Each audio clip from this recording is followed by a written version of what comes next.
Welcome back, welcome back, welcome back. I'm Miss Lisa. I want you to like, share, and subscribe. This is my YouTube channel where we talk about math and science, and this is chemistry class. This class is primarily designed for homeschoolers who want to do high school chemistry at home. And what we're doing is we are going through this book. It's an old public school book, Addison Wesley. I use old public school books because, at least here in the Atlanta area, a lot of the colleges are not accepting the Christian books anymore. Apologia, Bob Jones, things like that. Very disturbing to the kids who had already done those classes, and then the colleges didn't accept those credits.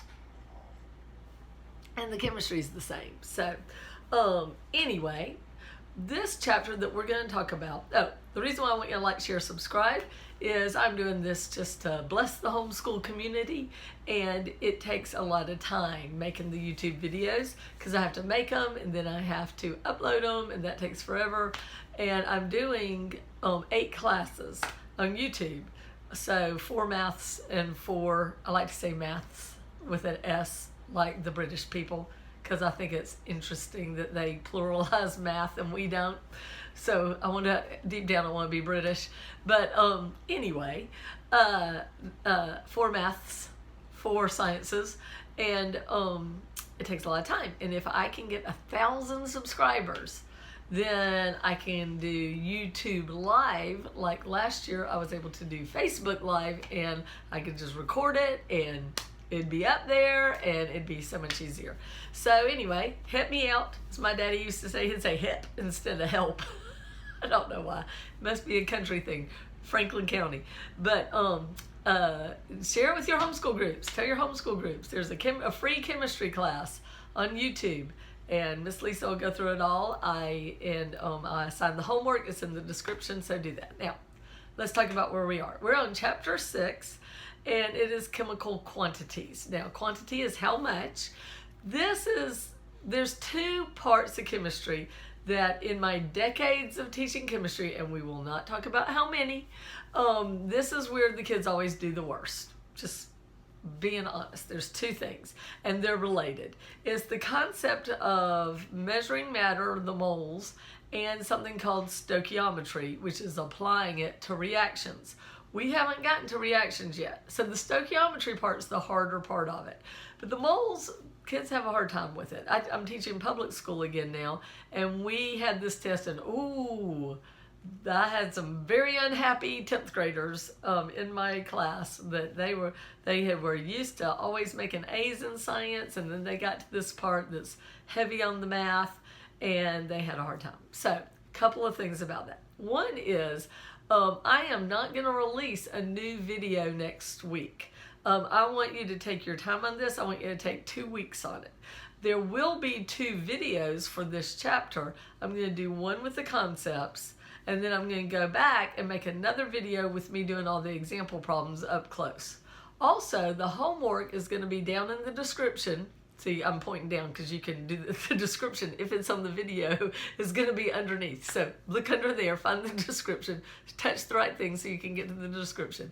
And the homework problems, I give you the in-text questions that have the answers in the back of the book. So how you need to do this is you need to do a problem, check the answer. Do a problem, check the answer.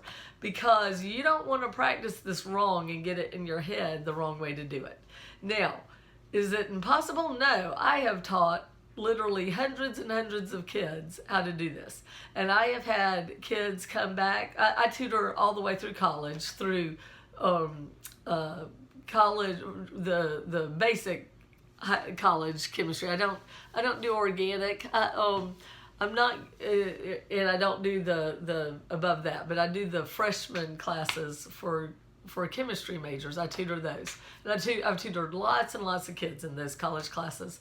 And I've taught lots and lots of high school kids chemistry. And I have been able to teach this hard math to lots of kids where they're really good at it. So, and then they come back and they're so happy. Miss Blackburn, I made the highest grade in the class. And one of the big ones, I tutored this one girl in chemistry, and the thing she had the hardest time with was this.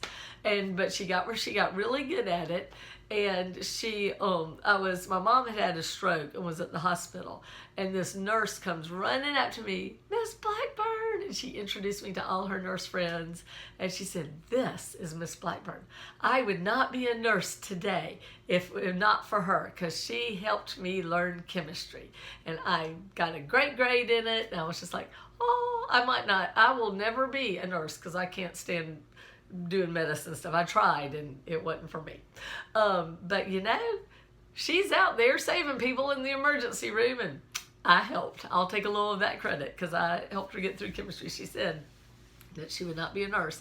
And this in particular, this concept we're about to do, I want you to take your time with it. It doesn't go away. Everything in chemistry is stairs. Physics is a jigsaw puzzle. You can start anywhere on that jigsaw puzzle. You can start with the outline. You can start in the middle. You can start almost anywhere in physics and get where you need to go. But chemistry is stairs, and you have to get one stair before you can get the next one. Chemistry, you can't think, oh, I didn't understand this, but I'll do better next time. Nope, because everything this time is going to be back next time. And that's what I was telling you about. This is sort of part one of this idea. There's more coming in that fancy word, stoichiometry. All right, so let's talk through the concepts. With this chapter, the concepts will probably be shorter than the math. The math is what this one's about. In fact, my public school kids called this one the math test. Oh, we got the math test. I did bad on the math test. I heard that too. A few people did good.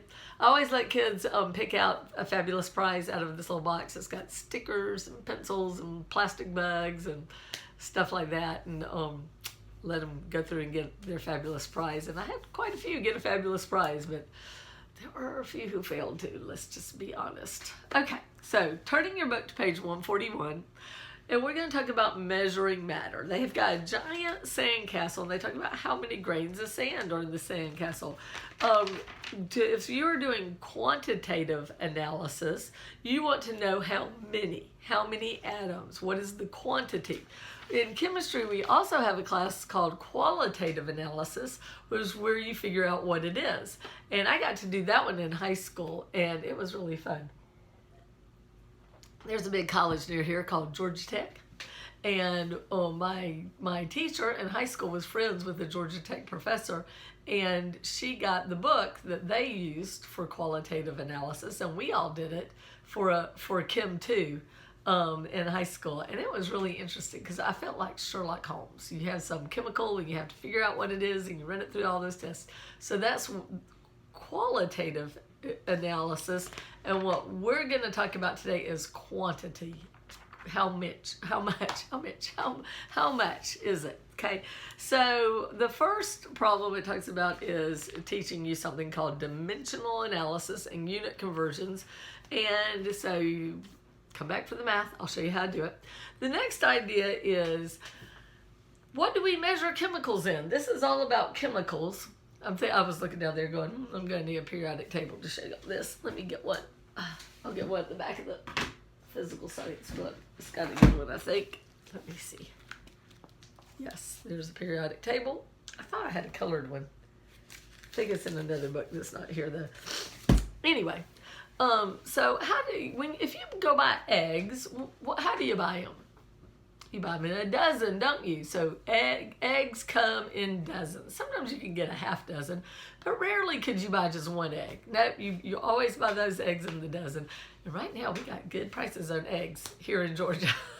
I got a dozen for 79 cents. I was pretty happy. I bought 4 of them. Cheap protein to fill up my boys. Anyway, what about when you buy socks? How do you buy socks? You buy them in a pair, don't you? You can't buy just one sock. Yeah, they come in 2s, don't they? So dozen is a word that means 12. A pair is a word that means 2. Is there another word that means 2? Think about that. Yes, there is. Couple. So the 2 has 3 names for it. It could be 2, it could be a couple, or it could be a pair, but they all mean the same thing. They mean 2. All right? Well, atoms you don't get in dozens and you don't get in pairs. We have another thing that we measure atoms in, and just like 2, it's got 3 names. It is called a mole, not like the little furry creature in the ground. I grew up in the city. I probably told y'all that before, in close to Atlanta. Not in Atlanta, but definitely right on the edge. Like you could see the skyline real big from where I lived. And I had never seen a real mole in my life until moving out here to the country. And we have moles out here, and we have star-nosed moles, and the cats, the neighborhood cats will kill them. And go find this mole out in your yard. So if you don't like moles, my brother-in-law just hates moles digging up his yard. I'm like, get an outdoor cat. They'll get rid of them. And he's like, I hate cats too. I think his wife hates cats. I think he's neutral on cats. But anyway, so what we measure atoms in has a name. It is the mole. It's also a certain amount that is in scientific notation. It's 6.02. Sometimes you hear it 6.022 times 10 to the 23rd. And we've learned about scientific notation. And it also has a third name, which is after the guy who figured it out. And his name was Amadeus Avogadro. So it's called Avogadro's number. So sometimes you'll call it a mole, or sometimes you'll call it Avogadro's number, or you'll call it 6.0. My kids in public school say, it's that sixth thing. That sixth thing. You need to know it's 6.02 times 10 to the 23rd. All right. So that's what we measure atoms in. And you're like, what a weird number. Well, let me explain to you the beauty of it. So we needed a way to get a certain number of atoms, like a dozen. And so Amadeus Avogadro figured out that a convenient amount is the mole, and you'll see it in your book. They in a couple of pages, on page 149, they have a mole of carbon, a mole of sulfur, a mole of mercury, and a mole of iron, and they're all about a big handful, a reasonable amount to measure. Atoms are so small, we can't go get 4 of them. We need an amount we can measure. And with Avogadro's number, it's a reasonable amount that we can get. Just like eggs come in dozen because that's a reasonable amount. Buying one egg, usually you need more than that. And buying socks in pairs. We buy them in pairs because most of us have 2 feet. Not everybody, but most of us have 2 feet. And that's a convenient amount to get those in. So when you see what a mole is of chemicals, you see it's a convenient amount. Now, this is the brilliance of it. And that's why we call it after him too. And that's why I need the periodic table. Sorry, have to get it. Okay, so if you have a periodic table, on the periodic table is the atomic number, which is the whole number. So like hydrogen is 1, helium is 2, lithium is 3, beryllium is 4, and that's the number of protons in it. At the bottom, there's a decimal number, and that's the average mass in AMUs, atomic mass units, for that element, averaging the different isotopes. And the different isotopes have different numbers of neutrons. Okay, got that in your head? The beauty of the mole is it is the mass, that decimal number, in grams. So if I wanted a mole of carbon, I look on my periodic table, I see it's 12.001. I go get my scale out, my balance, I put a beaker on there, I hit tare, and then I add a little carbon until it reads 12, and I've got a mole of carbon. Now, is it exactly a mole of carbon? Absolutely not. Atoms are too tiny. It's plus or minus a few million probably, but it's enough that it's pretty close to a mole, whereas 6.02 times 10 to the 23rd atoms. So if I wanted to get a mole of oxygen, I'd get 16 grams. If I wanted a mole of hydrogen, I'd get 1 gram. If I wanted a mole of sulfur, I'd get 32 grams. And then you can get it to the point too, depending on how picky your experiment is. Usually you can round them off, but some experiments you'd need to be a little more picky, maybe with some of the decimals too. And especially when the decimals are 0.5, then you'd get another half a gram.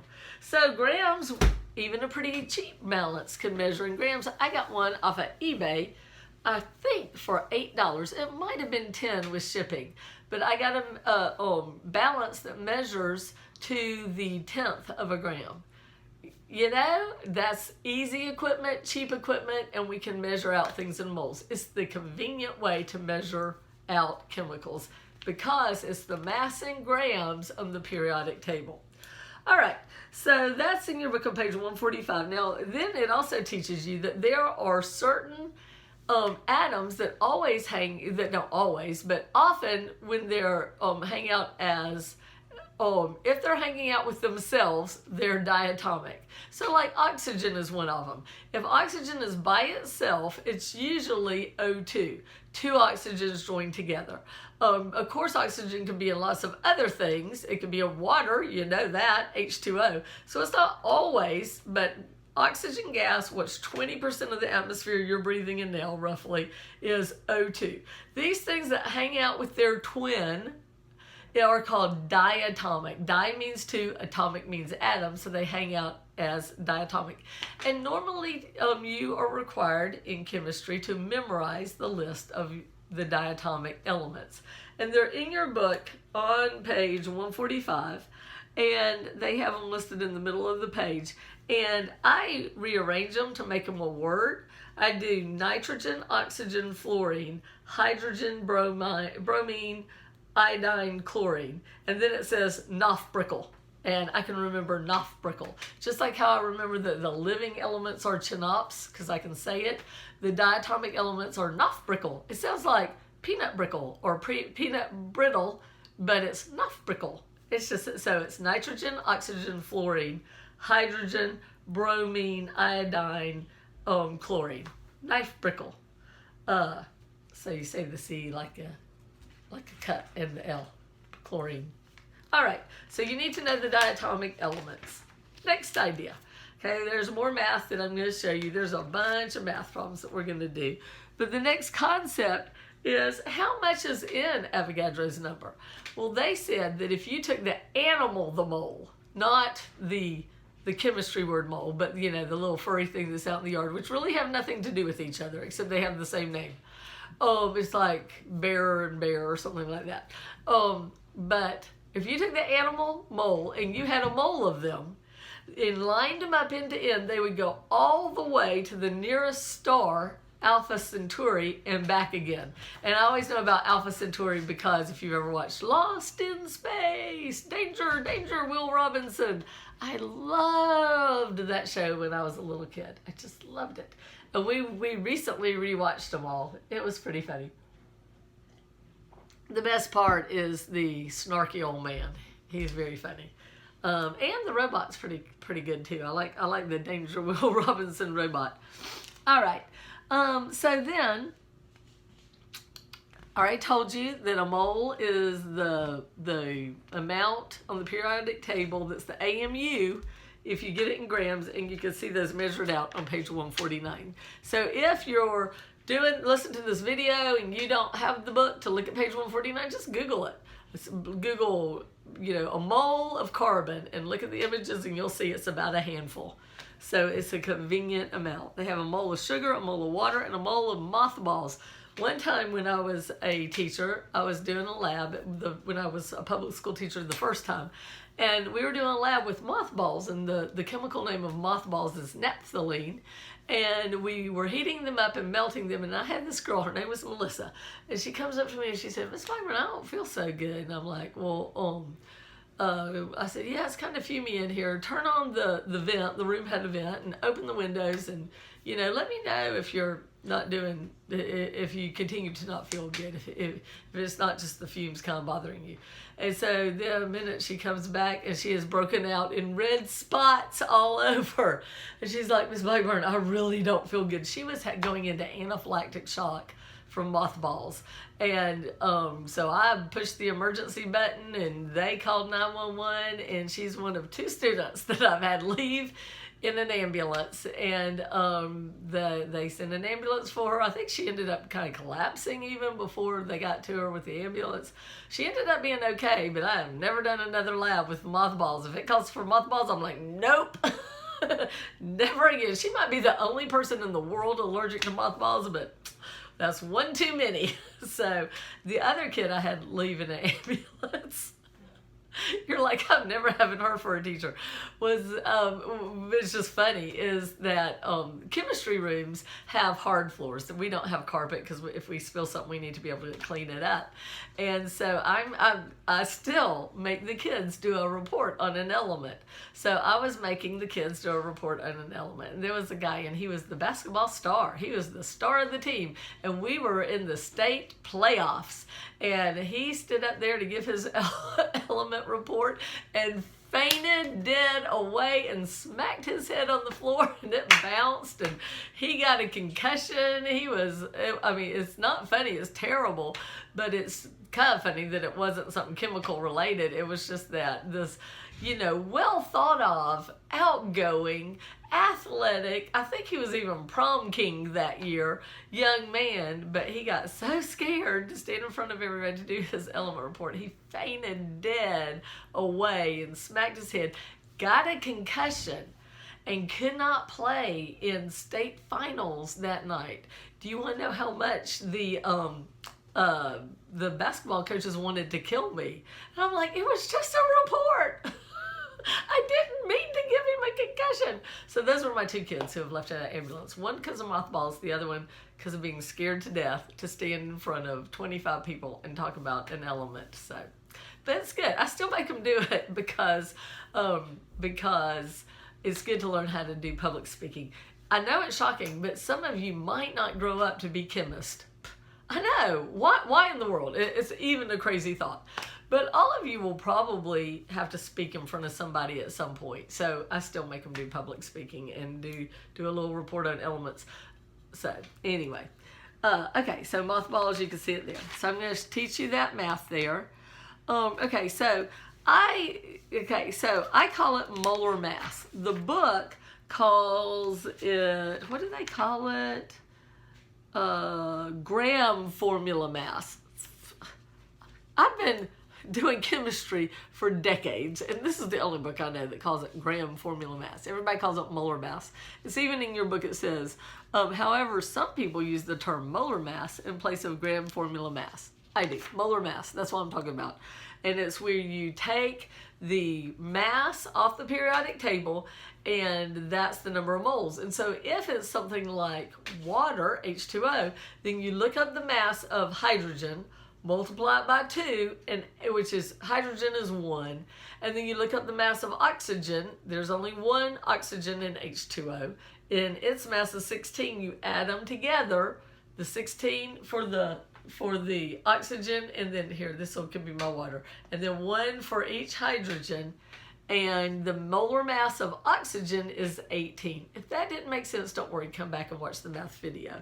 But anyway, I just call it molar mass, and so does most of the rest of the world, I think. The other thing is formula mass. And if something is if it's an ionic equation like salt, table salt is ionic, then that means that if you have, it's sodium chloride, and normally there's not just one sodium with one chloride. Normally it's in the crystal lattice we talked about before, where it's in a pattern, sodium chloride, sodium chloride, sodium chloride. And underneath a chloride here, a chlorine would be a sodium, and underneath the sodium would be a chloride. So it does it again, on top. So all around it, in all 3 dimensions, around a chlorine would be a sodium on every side, and around a sodium is a chlorine on every side, and that's the crystal lattice. Well, we don't write how many, like in water, we put that there's 2 hydrogens for 1 oxygen. And that's a molecule. It's all by itself. It can fly around and do its water things. It can be ice, it can be water, it can fly off and be water vapor, but it sticks together, the H2O. It's a molecule. Ionic compounds, and it's covalent. It shares electrons. Ionic compounds transfer electrons and get into these crystal lattice. So we just tell it's almost like you reduce it. Like remember in math and algebra and 6th grade, you learned how to reduce a fraction. It's like you reduce it to the most simple ratio, and you say that's the formula. And we call it the formula mass then. So like the formula for salt is sodium chloride, that's, because it's 1 to 1. And then if you wanted the mass of that, you would add up 1 sodium and 1 chlorine, and that would be called the formula mass. Okay? All right, so we have a little activity where you count by weighing. We did it with pennies. The book says to do it with paper clips. But last year when I taught it, we did, well, I guess it was year before last, because I taught physics last year. I taught chemistry the year before that. We did that activity with pennies instead. All right, so we already talked about that stuff, the molar mass. We're going to do the math, the conversions. Okay, now, another thing about Avogadro's number, it is the weight in grams, but for gases, they're a little hard to weigh, aren't they? Try to get them to stay on the scale, they just float away. So instead, this is another beautiful thing about Avogadro's number, is at STP, and I'll tell you what that is, a mole of gas has a volume, imagine a balloon, of 22.4 liters. So the volume of 1 mole of any gas is 22.4 liters. Now, what is STP? It's standard temperature and pressure. And that makes sense because you know that if you heat a gas, it expands. If you cool a gas, it contracts. And that gases can be put under pressure, and then they would have a different volume also. But if it is standard temperature and pressure, then it is 22.4 liters. So you're going to read about that. Okay. All right. Yeah, we're going to talk about density. Density is mass over volume, so you'll do a problem with that. All right. If you are converting between units that of one thing to another, to change from one unit to another, you always go through moles. And how I teach this is I show the video of Buddy the Elf. You know that movie? What's your favorite color? I'm Buddy the Elf. When he goes to New York City and he's going around and around and around in the rotation door that you push. And I say that door is like moles, and you always have to go through that revolving door of moles to change it to what you want. And when I just taught it to my public school kids, I showed them the video, and then I'd be like, what do we need to do next? I'd be doing the problem on the board, and they'd be like, and I would act like Buddy the Elf running around in circles, and they'd be like, oh, convert it to moles. The ones who got it. All right, so we're going to do some problems with that, and then we're going to figure out, do some problems with something called percent composition. The relative amounts or the percent composition that are in a compound. And that will make more sense. Those words in a sentence will make more sense when I show you the math. This is really a math chapter. We're going to do some more math stuff there. Okay, empirical formula. Okay, remember I told you that the formula for ionic compounds is reduced. You can also reduce the formula for covalent compounds where they share. And it works like this. I'll write this on the board. The formula for sugar is C6H12O6. But you notice that 6, 12, and 6 are all divisible by 6. So you can reduce it by dividing them all by 6, and you get CH2O. This reduced formula is called the empirical formula. Now, is that sugar? No, that is not sugar. It's just the formula for sugar reduced, and it's called the empirical formula. And then we use it some in math to get the real formula. So what it's useful for is math. Is it the formula? No. It's a reduced formula called the empirical formula. And that will make more sense when I do the math for you in the other video. So the other thing is, like, sometimes you have to calculate the molecular formula. This one's empirical, that the real one is the molecular formula. And I will show you how to in the math video. All right, that's the chapter. And I know that was like, you were like, you just kept saying, come back for the math video. Well, this is the math chapter. And I want you to spend 2 weeks on it. I don't want you to hurry through this one. And I want you to come back and watch the math video. When you watch the math video, I want you to have your calculator. And when I do a problem, I want you to hit pause and I want you to do it on your calculator. If we were face to face, like I taught this last time, I would make everybody do it on their calculator and then hold their calculators up and show me that they had the right answer. So I want you to do it yourself, pause it, make sure you get the right answer. And then if you don't, figure out what you did wrong until you can get the right answer. And then push play again and then do the next one. And then the problems I'm going to give you, the homework, the answers are in the back of the book. So I want you to do the same thing. I want you to do a problem, check your answer. Do a problem, check your answer. I don't want you to get it in your head the wrong way. So in the other video, you won't see me. You'll see my calculator and the problem up close. And so it's going to be the second, it'll be part 2, the math. All right? So like, share, subscribe. I'm Miss Lisa. Science is great. Math is great. Chemistry is great. See you soon.